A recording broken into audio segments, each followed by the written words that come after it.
it's beautiful that we're in a land where we can actually explore the acceptability of it. Me being able to practice this in Britain, beautiful, why not? Shalina Litt is a modern British woman unwittingly at the centre of a modern British controversy.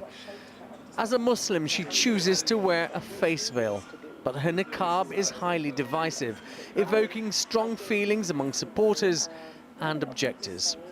The veil is in the headlines again, but Shalina isn't resentful or disappointed. I'm not surprised we're here again.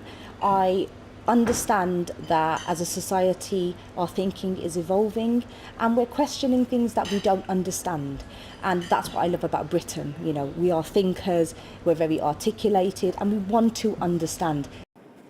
On Monday, this woman will learn if she'll be allowed to wear her niqab during her trial.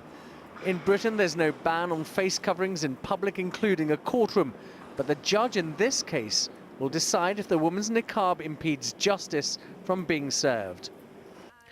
The battle for the right to wear the niqab isn't restricted to the courtroom. This was the scene on a Birmingham campus last week. Activists here, backed by a huge national social media campaign, forced a college to reverse its ban on the niqab. The victory has prompted calls for legislation banning the niqab in public. What happened here last week typifies the struggle Western societies are having with issues like the niqab. And it's not just here in Birmingham or in Europe.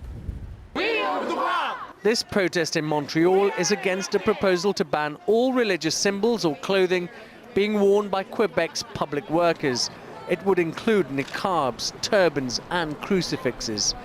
The provincial government here is trying to follow the lead of its former colonial master. France outlawed the wearing of face veils in public places in 2011. The decision prompted a violent backlash from some French Muslims.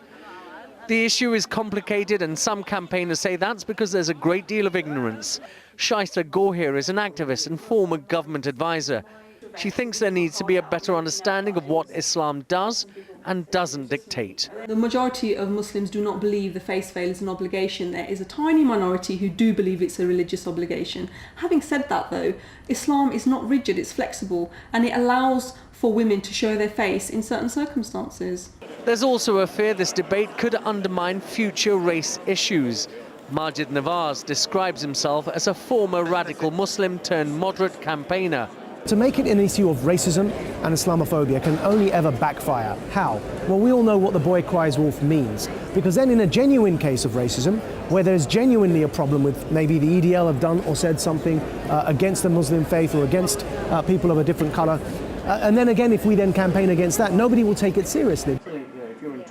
The outcome in court won't change Shalina's life, but it will show how Britain is changing to deal with women like her.